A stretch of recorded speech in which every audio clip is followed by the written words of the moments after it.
का वचन आपके अंदर जैसे ही सुनेंगे कार्य करने लगेगा। क्या से आमेन? कितनी मधुर आवाज है।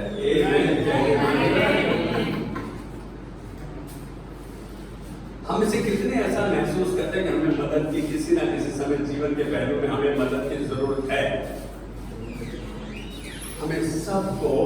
हम सबको एक ना एक समय में, चाहे प्राकृतिक हो, शारीरिक हो, व्यवहारिक हो, बीमारी में हो, तूफान में हो, किसी ऐसी समस्या में जिसका कोई समाधान नहीं, लेकिन हम ऐसे ना शुक्र हैं कि जब हमारी इच्छा पूरी हो जाती है तो हम संतुष्ट हो जाते हैं। फिर हम प्रभु के भवन में या प्रभु के पास आना हमें उतना अच्छा शायद नहीं लगता। परेशानी आ जाती है तो हम रोने धोने लगते हैं। फिर हम कहते हैं भाई हमारे लिए प्रार्थना करो, हमारे लिए प्रार्थना करो, हमारे लिए प्रार्थना करो। हम मनुष्य पे भरोसा करते हैं तो हमें निराशा होती है। मनुष्य पे भरोसा करते हैं तो हमें निराशा महसूस होती है। तो किस पे भरोसा करें? आपके अंदर एक ऐसा शख्स है, बाइबल बोलती है, कोई एक यूहन्ना का 6:13 पड़ेगा। यूहन्ना 6:13 भाई, और इसको माइक ले ले अपने हाथ में। यूहन्ना 6:13 बहुत मुख्य है।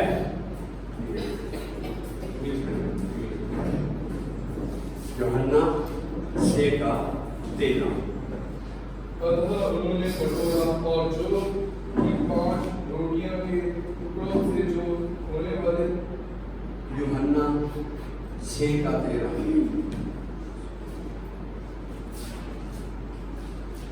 उन्होंने कटोरा और जब की 5 रोटियों के टुकड़े 6:30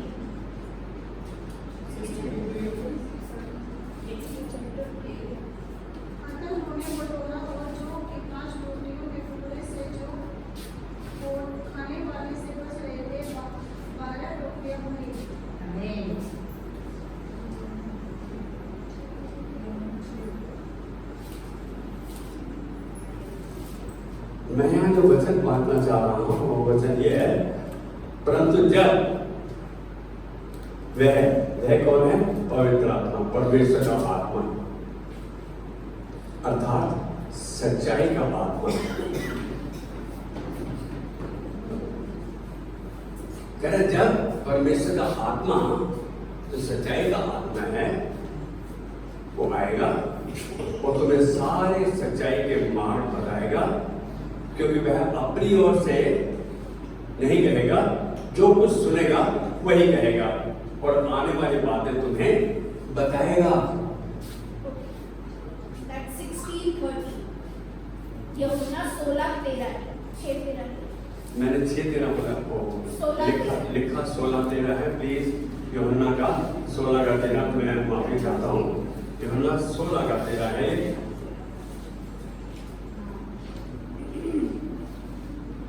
कह रहे वही, परंतु जो कुछ सुनेगा वही कहेगा और आने वाली बातें तुम्हें बताएगा। आने वाली बातें तुम्हें बताएगा। कौन? परमेश्वर का आत्मा, सत्य का आत्मा। कहाँ है वो वचन में है। वचन कहता है, यूहन्ना 6:63 कहता है, जो बातें यीशु मसीह बोले, जो बातें मैं तुमसे कर रहा हूं, वो आत्मा है। परमेश्वर कैसे बात करेगा? अपनी आत्मा के द्वारा। ध्यान से सुनना इस बात को। सच्चाई तो यही है कि हम सब परेशानियों में, दिक्कतों में, तूफानों में, तकलीफों में, बीमारियों में जब में से होकर गुजरते हैं, जब ऐसी परिस्थिति हम पर आती है तो हमें जानने की इच्छा रहती है कि इस समय प्रभु की इच्छा मेरे लिए क्या है, परमेश्वर मुझसे क्या चाहता है, मेरे लिए क्या चाहता है। क्या आप ऐसा सोचते हैं? प्रभु क्या चाहता है मेरे जीवन से? मैं तो बीमारी के ऊपर बीमारी, परेशानी के ऊपर परेशानी, आर्थिक के ऊपर आर्थिक समस्या आ रही है। क्या चाहता है प्रभु? एक बात जानो, आप सही संगति में हैं। जब आप ऐसा सोचते हैं कि प्रभु की क्या इच्छा है, तो आप प्रभु की नजदीकी में आने की चेष्टा कर रहे हैं, कोशिश कर रहे हैं। लेकिन हमारी अपनी समझ के अनुसार हमें रास्ता नहीं दिखता। सच बात तो यह है, इच्छा रहती है कि प्रभु की मर्जी क्या है। हमारी अपनी समझ के अनुसार हमें रास्ता नहीं दिखता कि मैं कैसे इस परिस्थिति में आगे बढ़ूं। कोई ऐसा नहीं है जिसके पास ऐसी परिस्थिति ना आए हो। हम सब इससे गुजरे हैं, गुजरते रहेंगे, और हम चाहते हैं कि प्रभु हमारी मदद करे, मार्गदर्शन करे, उसके प्रावधानों की, उसकी जो जरूरी चीजें हैं उसकी हम कामना करते हैं।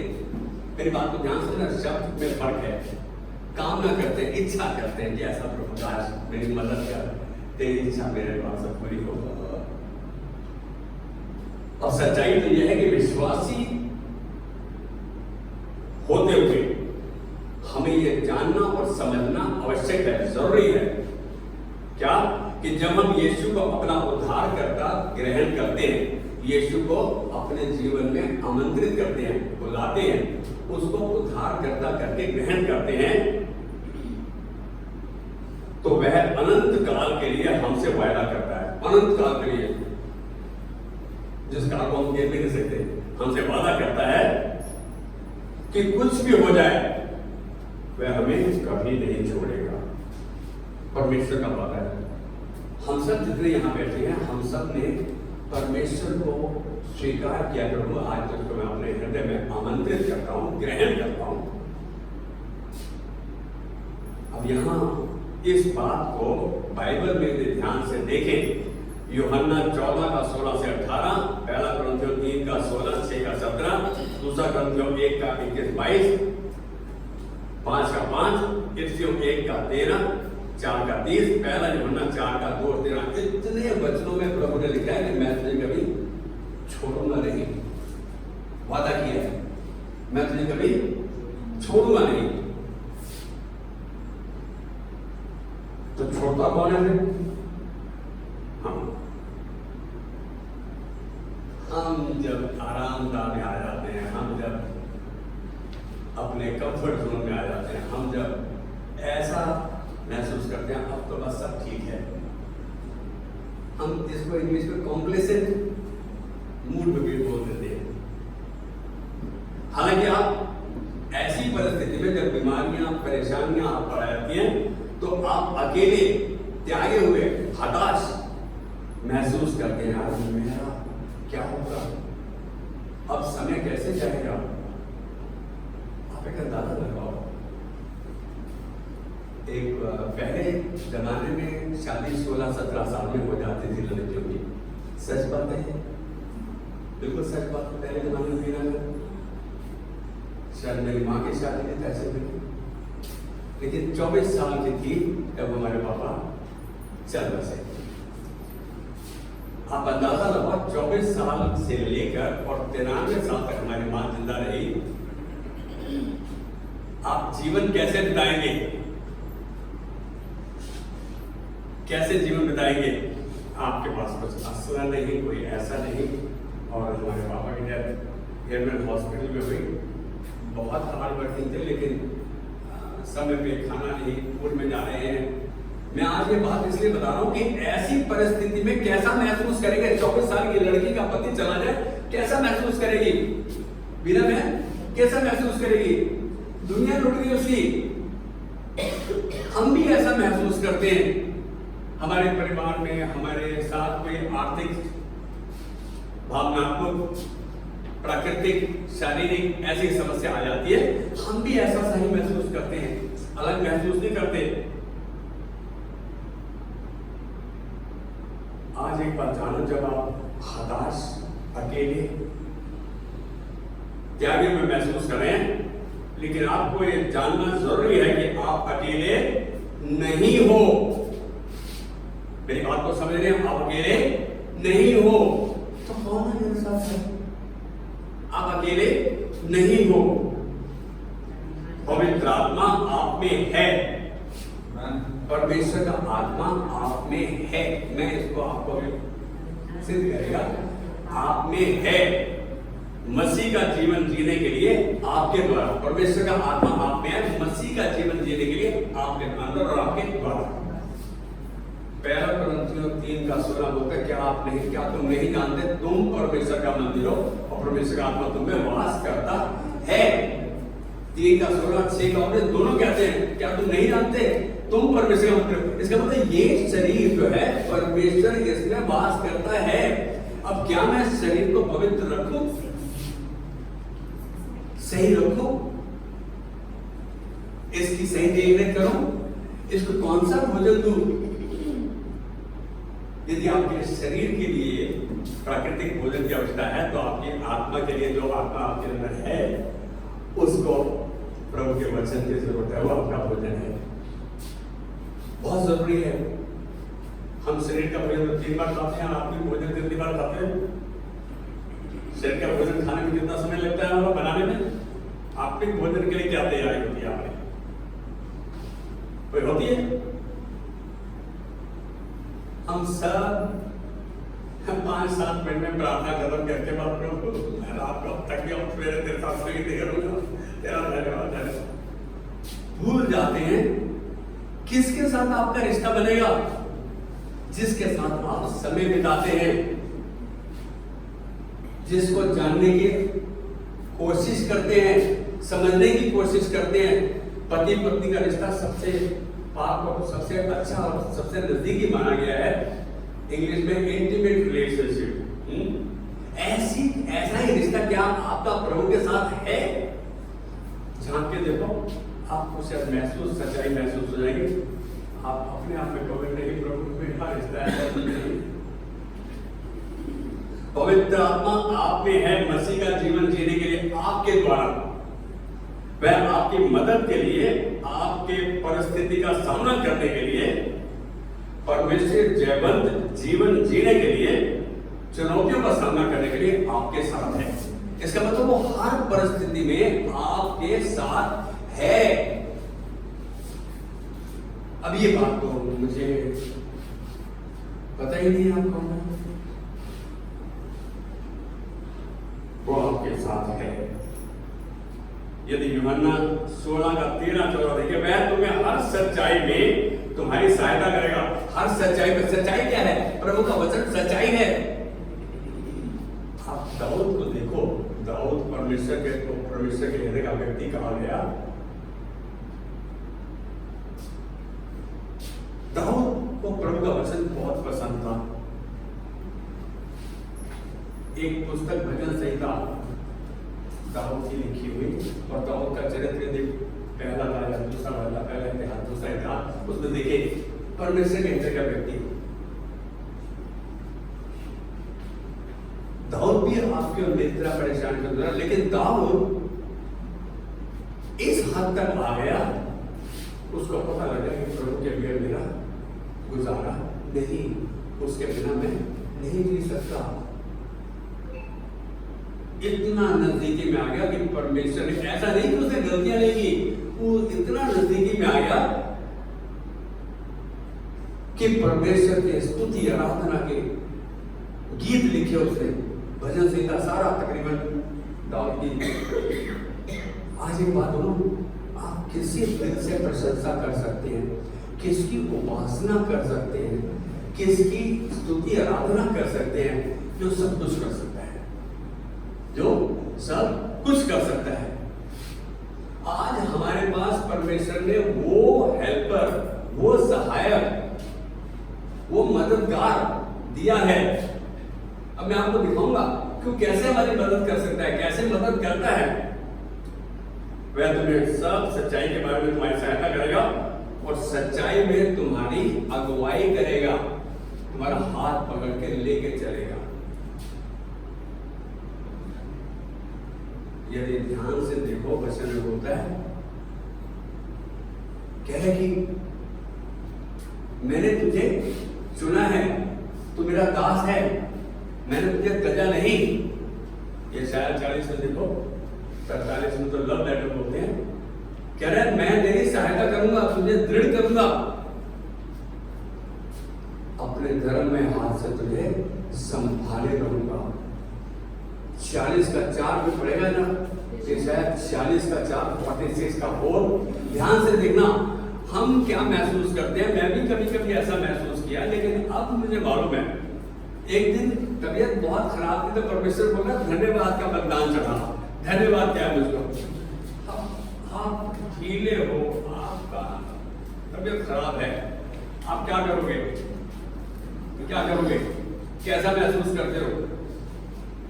मैंने जैसे ही परमेश्वर को धन्यवाद देना शुरू किया, एक एक करके शख्स परमेश्वर मेरे सामने आया और मुझको जिताया, मुझको जिताया, मुझको बताया किस परिवार और किस जन के द्वारा जिसको तू जानता है मैंने तुझको आशीष नहीं किया, तेरे परिवार को आशीष नहीं किया।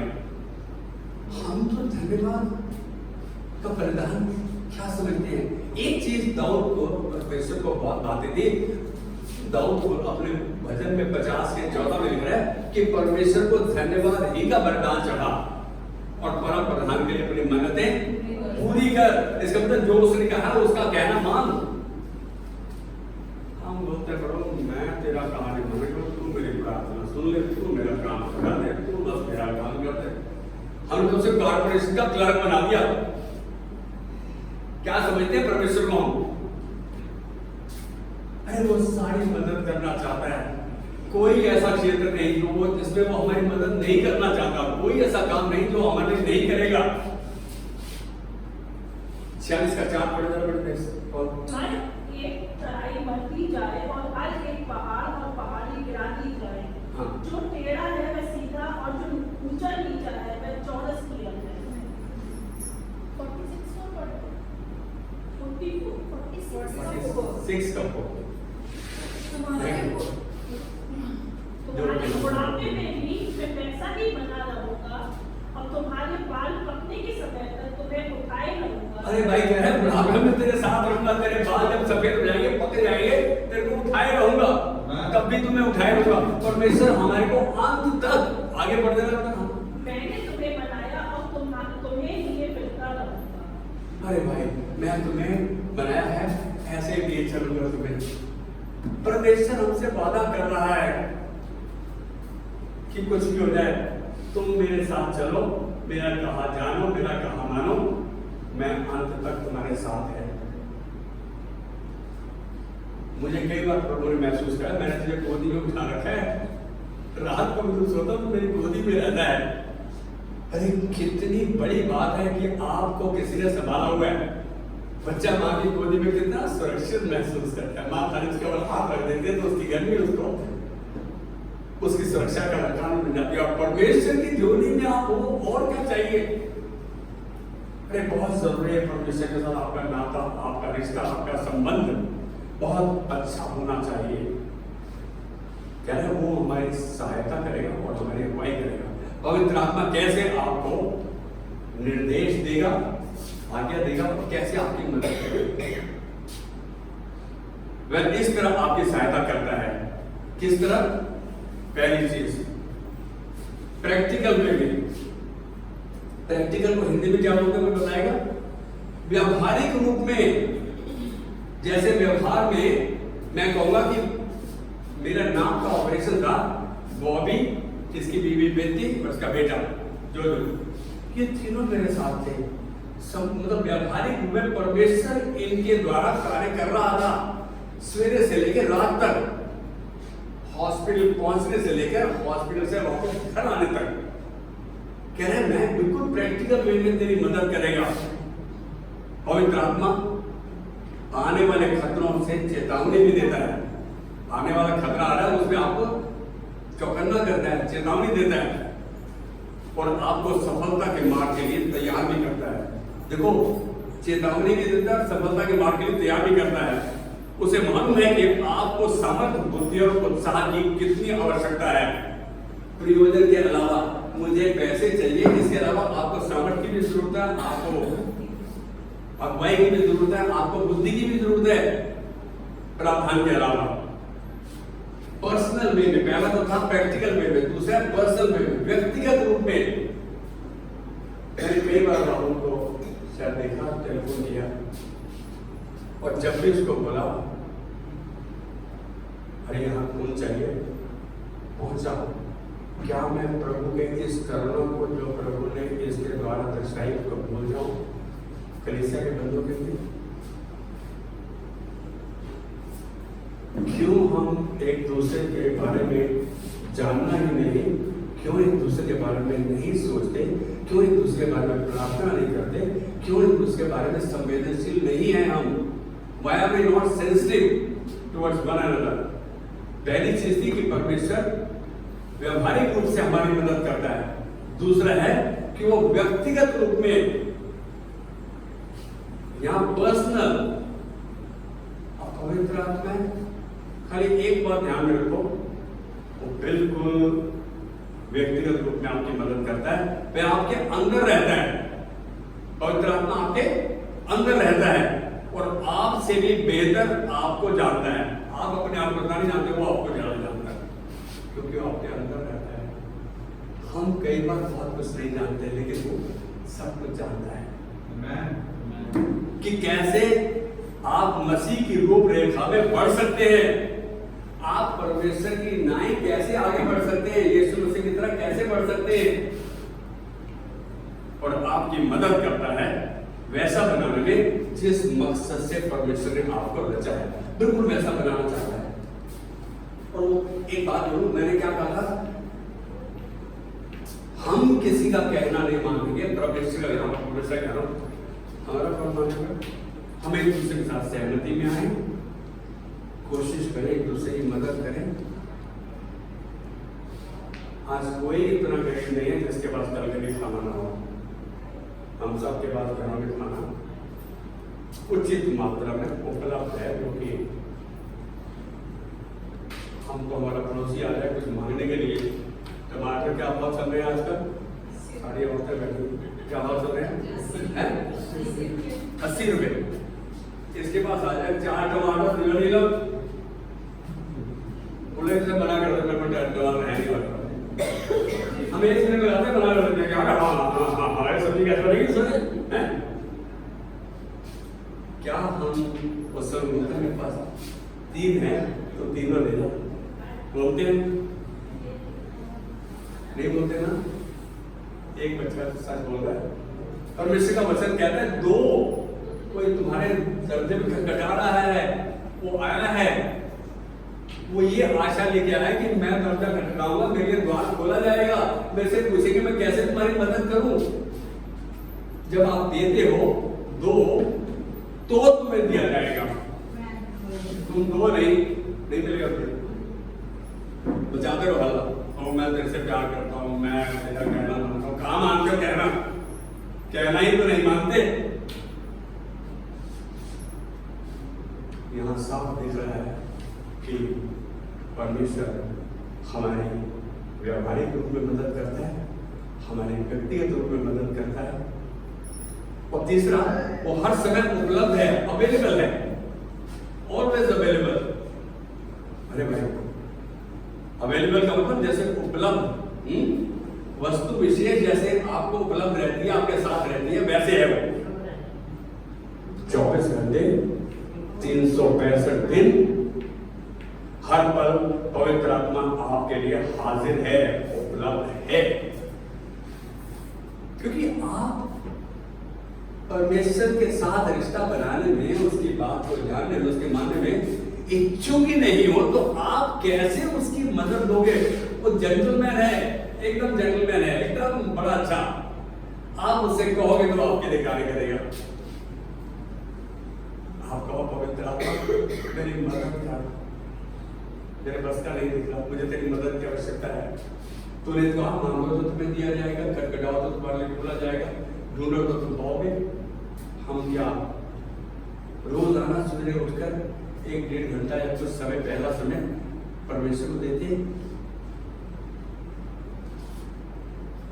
मैं सवेरे उठा, मेरा पहला वाक्य होता है प्रभु तेरा धन्यवाद, आज तुम दाऊद की तरह 141 का 3 में, प्रभु तूने मेरे मुख पर पहरा बिठा दिया और मेरे होठों के द्वार की रखवाली कर रहा है।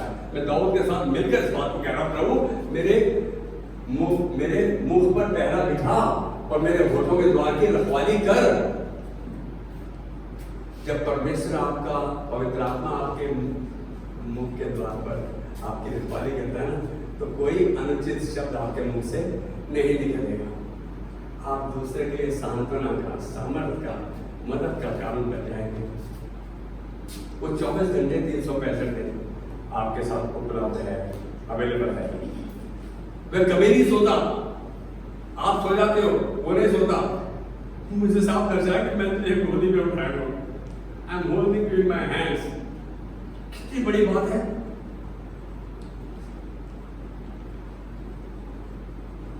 आपके अंदर व आपके द्वारा अपनी भलाई के लिए वो कार्य करता रहता है, आपके अंदर और आपके द्वारा। जब आप उसका कहना मानते हो, आप उसके कहने के प्रति आज्ञाकारिता के लिए इच्छुक नहीं हो, वचनबद्ध हो, तो आपके पास हर क्षण हर लम्हा परेशानियां आएंगी, लेकिन वो आपकी मदद करेगा उसमें से बाहर को आने के लिए, निकालने के लिए। ऐसा हेल्पर आपके पास है, हमें पता ही नहीं। हम इस बात को समझते ही नहीं, समझने की कोशिश भी नहीं करते। चौथी बात, डिपेंडेबल है, भरोसेमंद है, भरोसे लायक है, विश्वसनीय है। आप उस पर विश्वास कर सकते हैं। पहली चीज क्या थी? वो पहला क्या था? प्रैक्टिकल वे में आपकी मदद करता है। दूसरा है पर्सनल वे में। इसका मतलब व्यवहारिक रूप में, व्यक्तिगत रूप में उपलब्ध है और फिर भरोसेमंद है, विश्वास लायक है, विश्वास योग्य है। अब ऐसी परमेश्वर आपकी ऐसी कोई समस्या नहीं जिसका वो समाधान आपको ना दे सके, आपकी मदद न कर सके। कोई ऐसी बात नहीं। हमें अपनी सीमित सोच के द्वारा आने वाले समय को या आने वाले हल को सीमित कर देते हैं। हमारी सोच सीमित है, लेकिन वो कह रहे हैं वो सब कुछ कर सकता है। ऐसी कोई समस्या नहीं जिसका परमेश्वर काम न कर सके। पवित्र आत्मा केवल आपकी मदद ही नहीं करेगा, लेकिन आपके बोझ के द्वारा, आपकी परेशानी के द्वारा, आपकी बीमारी के द्वारा, आपके तूफान जो आज प्राप्त हो उसके द्वारा परमेश्वर की समर्थ के बारे में आपको सिखाएगा, तो आपको प्यार और बुद्धि देगा, जिसके द्वारा आप परमेश्वर की समर्थ को पहचानने पाएंगे। मतलब वो परिस्थिति को वो इस्तेमाल करेगा। He will use, वो आपकी बीमारी, आपकी परेशानी, आपकी दिक्कत, आपकी तकलीफ को इस्तेमाल करके आपको निखारेगा, आपको परमेश्वर के प्यार और उसकी बुद्धि का ज्ञान देगा और आपके लिए क्या करेगा? आपकी मदद करेगा, आपको सिखाएगा। 4 तरीके थे जिसमें परमेश्वर हमारी मदद कर सकता है। जब आप यह भी नहीं समझ पाते कि मैं प्रार्थना में क्या मांगू, क्या प्रार्थना करूं, तो भी वो आपके लिए मध्यस्थता करता है, आपके लिए बिचौला बन जाता है। परमेश्वर और आपके बीच में बिचौला बन करता है, आपके लिए प्रार्थना करता है। क्या आप जानते हैं कितनी बड़ी मदद करता है पवित्र आत्मा, सच्चाई का आत्मा, उसका वचन। हालांकि वचन आपकी समझ में नहीं आ रहा, आप पढ़ रहे हो, बाइबल समझ में नहीं आ रही, वह आपको समझाता भी है और सिखाता भी है। मैं इसके वचन दे सकता हूं। पहला कोरिन्थियों 2:12-14 कहता है कि वो आपको सिखाएगा भी और समझाएगा भी। He will teach you and he will help you, समझाएगा भी। यदि आपके अंदर कुछ ऐसा है जो बाधा बन रहा है, जो रुकावट बन रहा है आपके परमेश्वर कार्य में, वह उसे भी आपको दर्शाएगा। यूहन्ना 16:8। आप कुछ करना चाहते हैं और आपके अंदर कुछ गलत विचार है, गलत आत्मा है, झूठ का आत्मा है, या आपकी खुदगर्जी की आत्मा है, वो आपको दर्शाएगा, आपको सिखाएगा भी। कितनी हमारी सोच के बाहर है परमेश्वर का काम क्या है, वो आपको दर्शाएगा कि क्या ऐसी चीज है जो आपको रोक रही है परमेश्वर में बढ़ने के लिए, परमेश्वर की बात को समझने के लिए। जब आप अपने आप में असमर्थ महसूस करते हैं, इनएडिक्वेट महसूस करते हैं, वह ऐसे में आपकी परमेश्वर दान से मदद करता है। वो ऐसे में आपकी परमेश्वर के दान जो उसके पास है, जो आपके अंदर उपलब्ध है, आपकी मदद करता है। मसीह जीवन जीने के लिए परमेश्वर द्वारा दिए गए वचन के अनुसार जीवन जीने के लिए आपकी मदद करता है। कोई ऐसा क्षेत्र है जिसमें वो मदद नहीं करता? पहला कोरिन्थियों 2:12-4-11 लिखा है, पवित्र आत्मा आपको सामर्थ, उत्साह और शक्ति देता है किसी भी परिस्थिति से उभरने के लिए। कई बार हम सोचते हैं ये तो काम हुआ नहीं, ये तो हो ही नहीं सकता, ऐसा तो होगा ही नहीं। भाई वो हर कार्य में आपको बाहर उभारने में, उससे निकालने में सामर्थ्य है।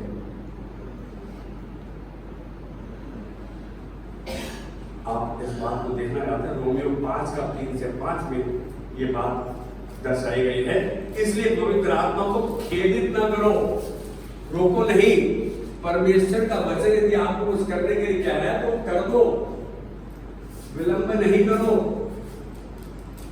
हम क्या करते हैं कि परमेश्वर को के कार्य को रोकने में we are the reason for the season, हम ही वो कारण है कि उसके कार्य को रोक देते हैं। मेरी बात को समझ रहे हैं आप? इसलिए पवित्र आत्मा को रोके नहीं, खेद न करें, क्योंकि वह आपका सहायक है। आपको सलाह और मदद उससे मांग सकते हैं, उससे सलाह भी मांग सकते हैं, मदद भी मांग सकते हैं। पवित्र आत्मा मुझे नहीं मालूम, क्या आपने कभी कोशिश किया है कि मेरी समस्या ये आ गई, बाइबल में देखिए कि इस समस्या का समाधान कहां है? आप कोई जब आइकन तो गूगल बाबा आपके पास है, आप देखो, आप जब खोल रहे हो प्रभु अपने वचन में से आपको समाधान दे रहा है। तो परमेश्वर का वचन यदि आपके अंदर घर कर गया है, दाऊद बोलता है मैंने तेरा वचन अपने हृदय में सिजो लिया है कि तेरे विरुद्ध पाप ना करो। इसका मतलब जब मेरी समस्या आती है, तेरा वचन मेरी मदद करता है, मेरी अगुवाई करता है, मुझे दर्शाता है, मुझे दिखाता है, मेरी सहायता करता है। बहुत सबसे मुख्य चीज यह है, प्रार्थना करें, उसकी सुने। कभी आपने कहा आप प्रार्थना करो, कभी आपने परमेश्वर की आवाज सुना? तो आज मैं नहीं उठूंगा जब तक तेरी आवाज नहीं सुनूंगा। तो मन में करके चलो, बोल दिया अपने करेंगे, कॉस्मिक हुआ है ये भी है। प्लीज उसकी आवाज को सुने, प्रार्थना करें, उसकी सुने, उसके निर्देश और उसके याद दिलाने को बिना विलंब के माने। यदि कुछ आपको याद दिला रहा है, कुछ आपको दर्शा रहा है, तो उसको डिले नहीं करें, देरी नहीं करें, उस बात को मान लें। परमेश्वर की आज्ञा का पालन करने में यदि आप देरी करते हो तो आप परमेश्वर के हाथ को बांध रहे हो। मेरी बात को समझ रहे हैं?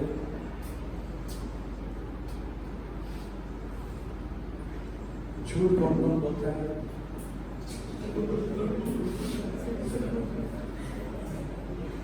सब यहाँ झूठ कौन कौन बोलता है? प्रभु ने कभी झूठ नहीं बोला, वो पेट भर के बोला। मैं जानता हूँ, मैं जानता हूँ। हम एक दूसरे की ओर उंगली उठाए, अपने लिख रहे कि मैं सच में प्रभु का कहना नहीं मानता और झूठ बोलने से बात नहीं आता। परमेश्वर को क्या पसंद नहीं है? घमंड से चढ़ी हुई और झूठ बोलने वाली चीज परमेश्वर को पसंद नहीं। तो भाई क्या तुम उसके सामने जाओगे? क्यों तुम्हारी वो मदद करे? क्यों तुम्हारी सुने? मैं कह रहा हूं आपकी बात परमेश्वर क्यों सुनेगा? एक माँ बाप है जो बच्चे नहीं भी मानते तो भी उसकी मदद करना चाहते हैं, लेकिन वो पिता भी हमारी मदद कर रहा। हम जब पाप में थे तब उसने हमें चुन लिया, उसने हम पे दया की। आज एक बात बोला, आप चाहते हो जीवन में जयवंत से बढ़कर जीवन जीना, तो परमेश्वर की बात को, उसके वचन को के साथ समय बिताओ, पढ़ो, समझने की कोशिश करो और उससे मदद मांगो। प्रभु इस पर चलने की मुझे हिम्मत दे, सामर्थ दे, मैं तेरे वचन पर चलना चाहता हूं। आप अपनी इच्छा को तो दर्शाओ। दाऊद के लिए या मेरे लिए या आपके लिए सबसे मुश्किल क्या है? अपनी जेब से पर्स निकालना और इसको ब्लेस कर लो। दाऊद के लिए भी ये मुश्किल था और मेरे लिए भी, आपके लिए भी मुश्किल है। आज एक बात बोलूं, दाऊद के हृदय को देखो क्या कह रहा है। पहला इतिहास 29 में कह रहा है कि प्रभु मैं क्या हूं और मेरी प्रजा क्या है, कि हमको अपनी इच्छा से इसी रीति से तुझे भेंट देने की शक्ति मिले। इसमें मतलब शक्ति तेरी ओर से आती है, वो देने की शक्ति परमेश्वर की ओर से आती है। सुन लो और मानो। हम एक दूसरे की तरफ इशारा करके उंगली नहीं उठाए। तो सुन रहे हो ना, पति पति आप सुन रहे हो ना, आज आपकी समझ में आ रहा है। अरे भाई अपने अंदर झांके देखो, हम सब ने पाप किया, परमेश्वर को महिमा से नहीं किया।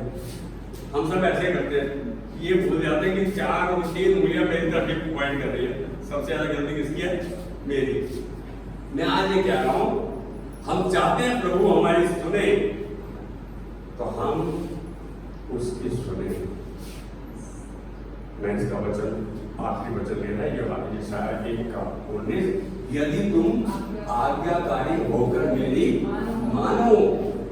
पवित्र आत्मा आपको दर्शाता है, ये बात तेरे को बोली, तेरे को पता है, अब तू नहीं कर रहा, तो हम उसको जब वो दर्शा दिया, इंडिकेट कर दिया, चिन्ह दे दिया, फिर भी हम उसकी बात ना माने।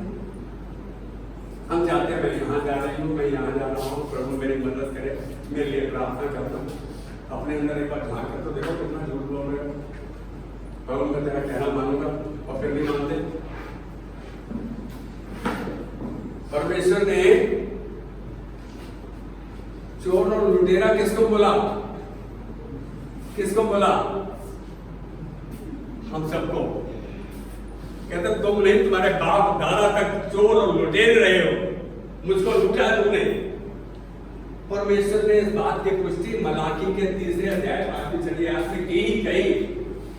10वीं आयत में बोल रहा है, कह रहा है कि तुम्हारा सारा दशमांश और बेटे परमेश्वर के भंडार में लेकर आओ, ताकि मेरे भवन में भोजन वस्तु रहे। यहां परमेश्वर एक ऐसा वादा कर रहा है, कह रहा है ऐसा करके मुझे परखो। परमेश्वर कह रहा है ऐसा, बाइबल में एक स्थान पर है, ऐसा करके मुझे परखो। कहता देखो मैं आकाश के झरोखे खोलकर तुम पर आशीष की अपरंपार बारिश करता हूं कि नहीं? अपरंपार बारिश। अभी कल न्यूज पढ़ रहा था, पाकिस्तान में बहुत ज्यादा बारिश आई और इतनी बारिश आई कि काफी लोग 350 के आसपास लोग परमेश्वर धन के बारे में, संपत्ति के बारे में, आनंद के बारे में